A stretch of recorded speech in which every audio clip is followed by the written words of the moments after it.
Now turn to Section 3.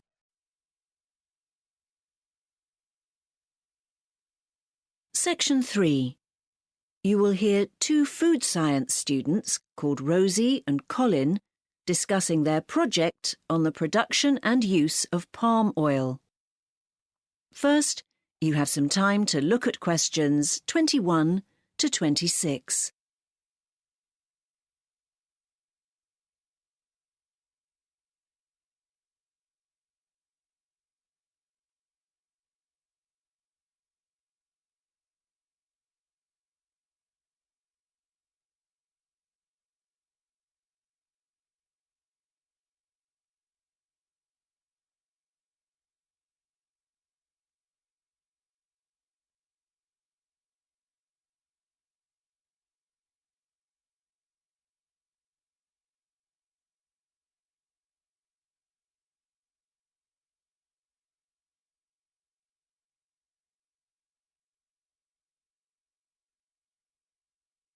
Now listen carefully and answer questions 21 to 26.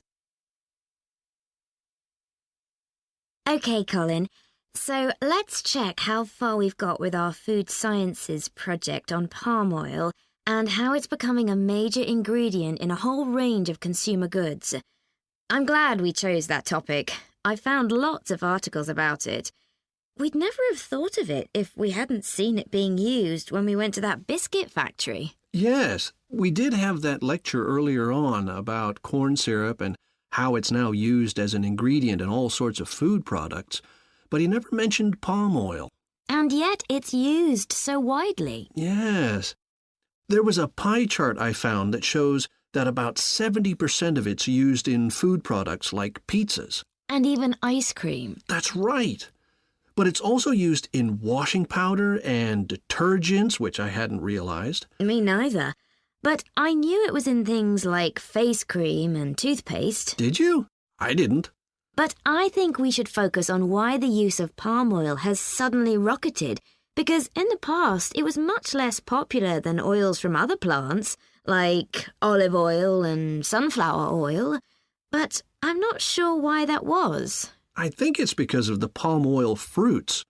They grow in these big, spiny bunches on the palm tree, and once they've been cut down, the oil has to be extracted from them straight away if it's to be any good.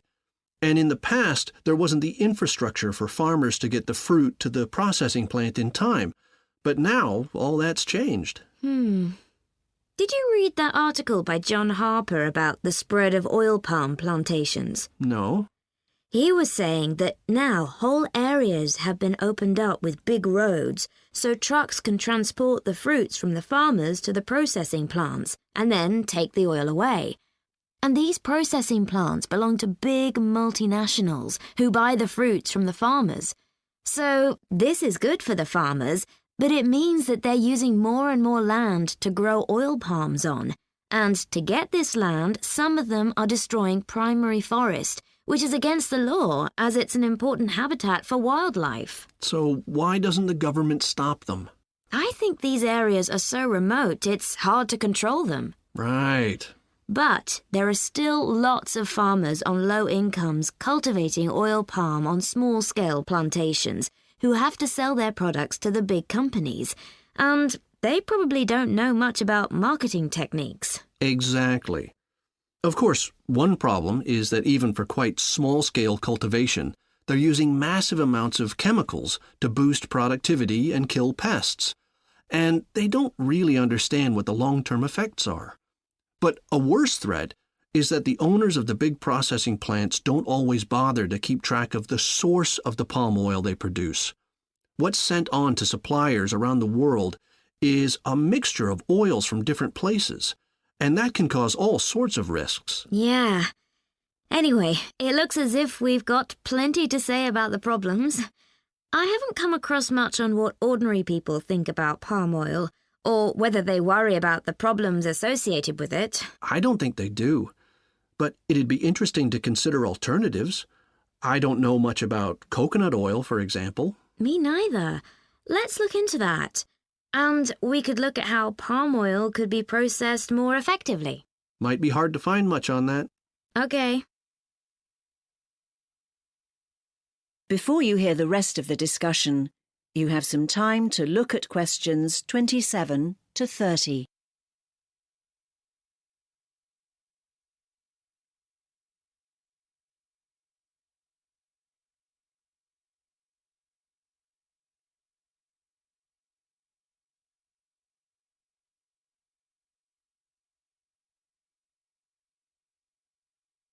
Now listen and answer questions 27 to 30.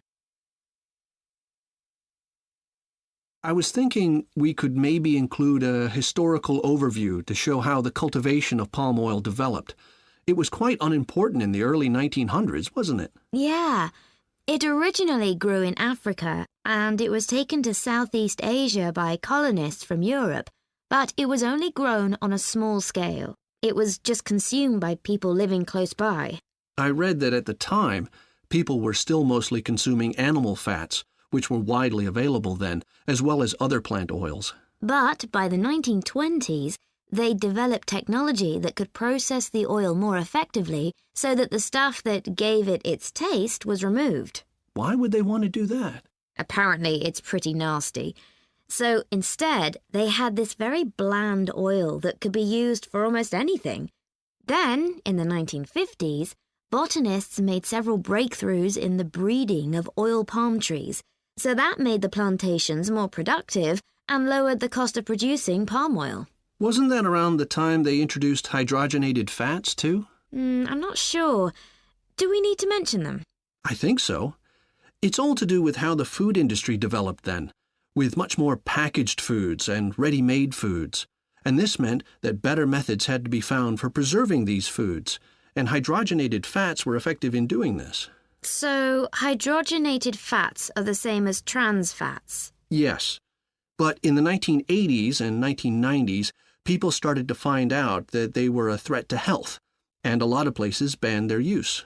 So that's what led to this sudden increase in demand for palm oil. That's right.